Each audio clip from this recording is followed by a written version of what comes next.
Excited to be here. Excited to get moved on to pursue getting better. We open with Tennessee Tech practice today, and we'll start attacking these guys. They played a really hard-fought game with Middle Tennessee the other night. Had a great comeback, and got a lot of respect for the way they played in that game for sure. And our guys will start getting prepared on them today.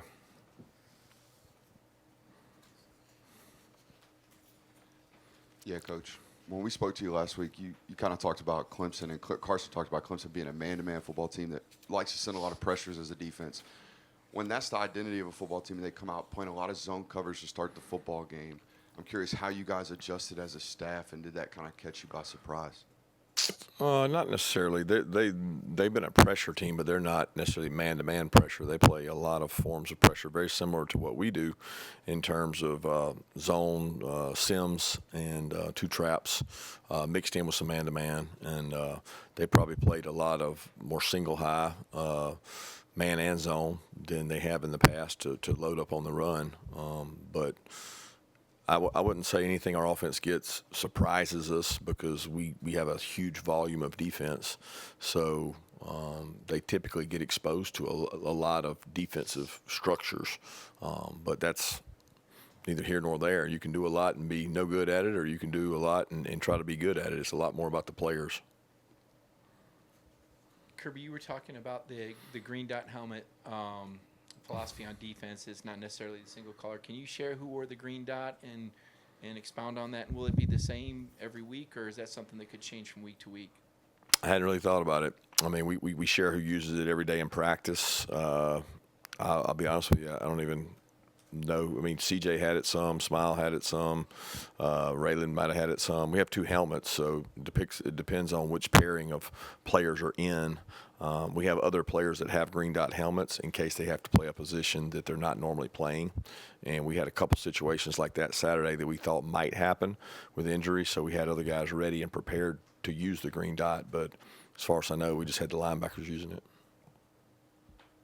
Coach, it looked like Aryn Smith was, very involved in the offense first two touches of the game, and not necessarily, beat him deep situation. Can you just talk about his development purely as a receiver and how much you guys are depending on him offensively this year? Yeah, we want to depend on everybody because you don't want to be a one-dimensional team. So the idea is ever since we've been here, it's spread the ball around. We've had a lot of guys with a lot of touches, nobody with a ton individually, and Aryn's been a great case study in that because he's touched the ball vertically, he's touched the ball sideways, he's become a more complete receiver and route runner. I thought he made some plays out on the besides the rocket sweep things and the edge runs. He made some plays catching the ball outside, and that's big for him. That's growth for him, and we need more guys to step up and be able to do that. And we got to be innovative in ways to get touches that make us hard to defend. Yeah, Kirby, any updates on Michael, Morton Brinson, Jonell Aguero going in this week? Jonell was close to being able to play, worked out before the game. Thought he might be able to go in an emergency. I don't really know today anymore. We just had a walkthrough. He walked through, and hoping he'll be able to go this week. Warren got a little bit of an ankle / contusion. Wasn't able to go. We're hopeful he's able to go. Michael has an ankle sprain. It's a grade 2, but it's stable. He'll be week to week. Probably questionable this week, but not going to be a long-term ankle, and we'll see.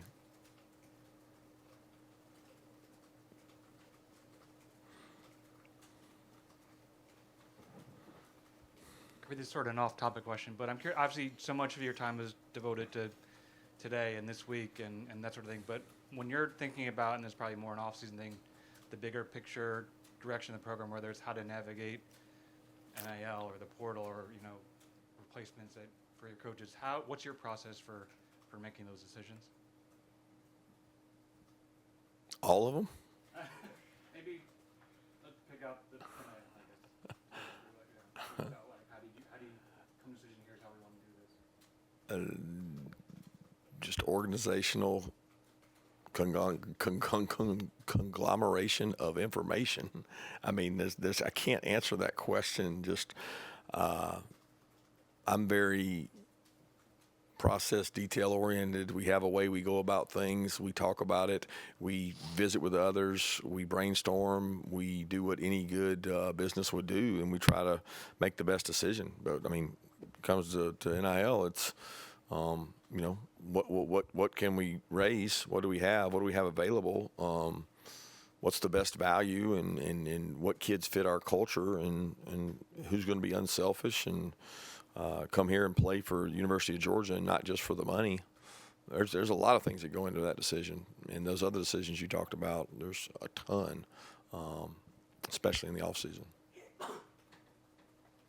Coach, now that you've had time to watch the tape, what were your thoughts on how Jared Wilson fared? You know, I knock on wood, I don't think we had an errant snap, and that was something that was really important. We chart his snaps every day, and he's been about 95, 96% snap accuracy, and that's something that you can't afford to have. It's got to be 100, and I thought he did a good job of doing that in the game. I think if you ask Jared, there's some things that he should have done better, he could have done better, and he didn't play his best football game, but like I tell kids all the time, if you miss time in training camp, it tends to show in the first game. And he missed some time. He did some really good things, some really athletic things, and then he had a couple plays that he didn't make. And I think he was the first guy that came up to me walking off the field and said he screwed up a couple plays. But you know, that's football. Yeah, what does it say about London Humphrey's abilities to come in and make those big third down catches after just transferring into the program this offseason and even coming in for relief for Dylan Bell on Saturday? Yeah, it's great. He does a good job. He's probably more in relief for Aryn, and he did a good job. He's got SEC experience.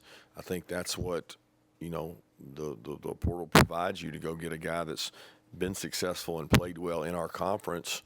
And he's done that. He's proven himself as a guy that can make plays, and he was ready when his number was called. And we talk about it all the time, is your opportunity's coming. Are you going to seize the moment when the moment jumps in front of you? And he did that.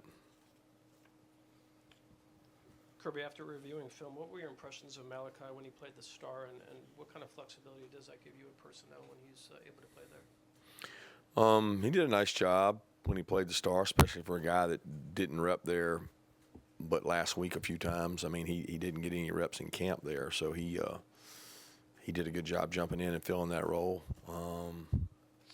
Flexibility, it just depends on the depth at other positions. I mean, Malachi can be our best player at 5 positions, so it's more a matter of what's around him and what's healthy, working, and what are we going to do defensively? You know, like he plays a role at safety, he plays a role at strong safety, he plays a role at star. So he does a tremendous job. It gives us some depth, but I'd rather not have to be relying on the depth and rely on the guys that practiced all camp. Coach, you said after the game, as far as Jaylen goes, that coaches have had to get, I guess, uncomfortable in using him on the field.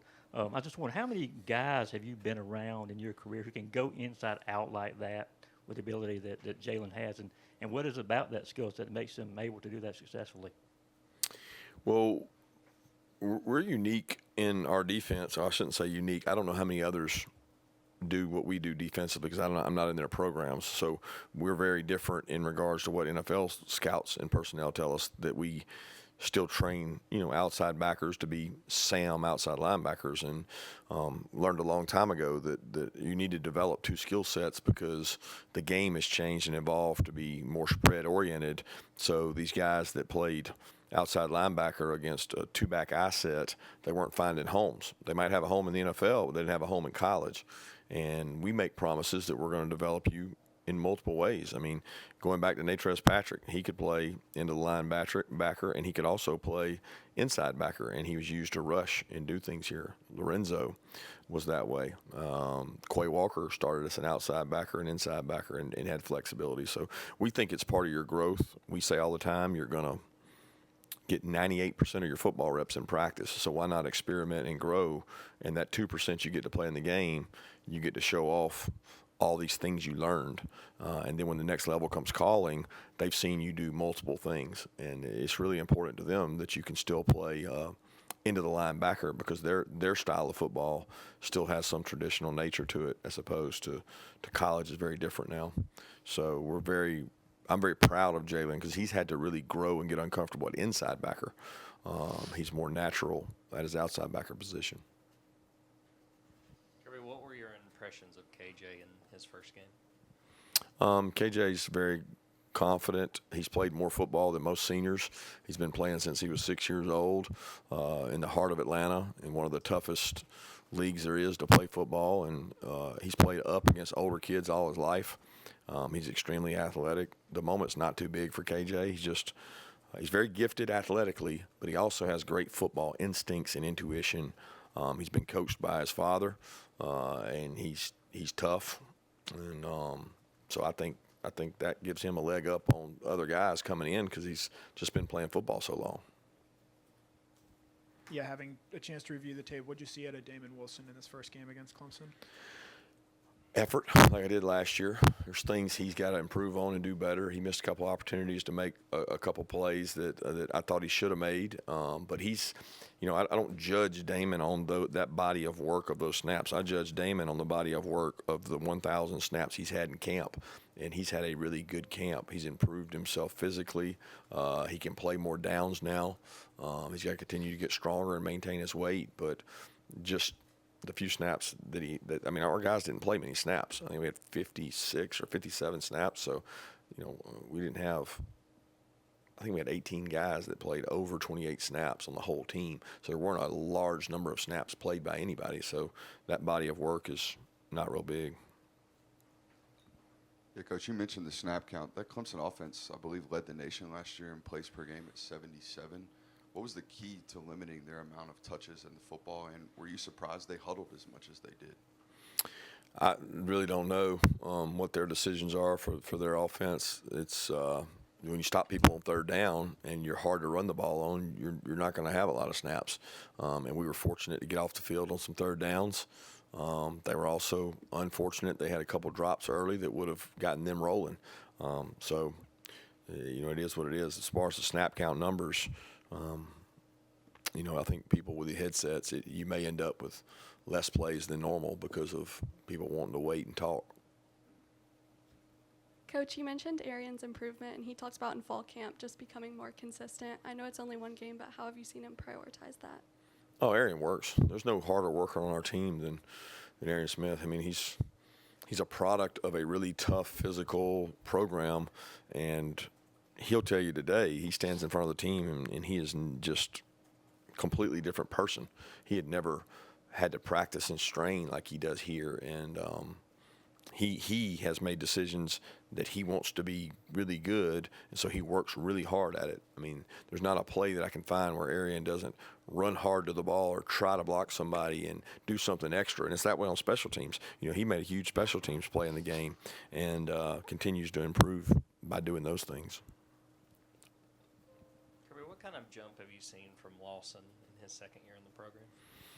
More confident in the system, healthy, tougher and more physical, but needs to improve on that, and just a passion for the game. He's really, really football savvy. He understands football and leverages, and has made a lot of plays, in the passing game, and continues to play more physical. Coach, just want to ask about Michael Morse. Didn't seem to get a whole bunch of snaps the other day, and also I know the last couple of snaps of the game you're able to get your freshman, redshirt freshman, all in there for the first time. How big is that for kids like that to get a chance? Hopefully, the work they get every day in practice. I know for you guys, everything is about that small snapshot you see of the game. But for me, it's what are you going to do today? What are you going to do tomorrow? Because you're going to get 40 or 50 snaps against a really good football player today and tomorrow. And we really try to impress upon our guys. There's so much value in our practice that it's held in higher esteem a lot of times by NFL organizations than the game is. And it's not understood by the common fan that practice is more important than the game, but it certainly is here. didn't. I mean, Micah's got to continue to improve. I mean, it's one of those deals that we're going to play the guys that practice the best, and if he practices better, he'll get to play more.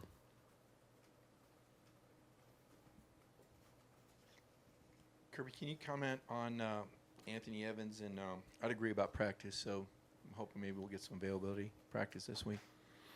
Keep hoping. What? About Anthony Evans on the punt returns and the importance that he had with field I thought he position. did a great job of fielding the ball. The ball hits the ground and it bounces. And I watch all these games in college games where the ball bounces in 20 and 30 yards field position is getting flipped. You know, it takes a lot of confidence to go and judge the ball, especially in that dome.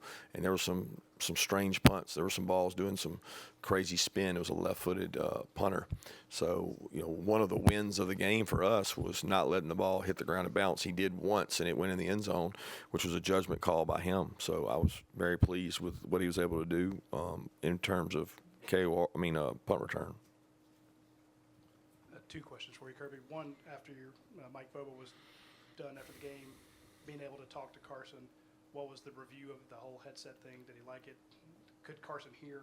And the other one is from week 1 to week 2, what do you want to see as the biggest improvement among your football team?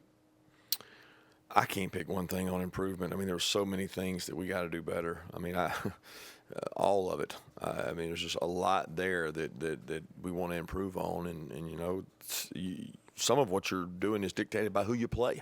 And people just think it's a stat game. It's not a stat game. It's who you're lining up across from and how good is that football player, because that does dictate things, the matchups. In terms of Carson and Mike, I mean, we've done it every day for 32 practices. So it wasn't any different than the 32 practices that we did it. It shuts off at 15. You talk before it.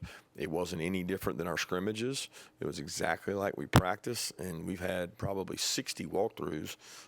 So between the walkthroughs and the games, we've got some form of communication. Walkthroughs, it can't be a helmet, so it's a earpiece, but he's heard it all. Coach, just from your perspective and your philosophy over the time here, going from game to game, where have you seen the growth among your players in that focus and mentality when you're going from opponent to opponent, no matter where they play or who they are? Yeah, I don't know that I have this year because we haven't done it. You know, it's like every team's different in terms of, and over time they change. Like I can't compare 2018 to 2020 to 2022. I mean, because the teams are different. The maturity level, the experience level. It does seem that every year we get younger.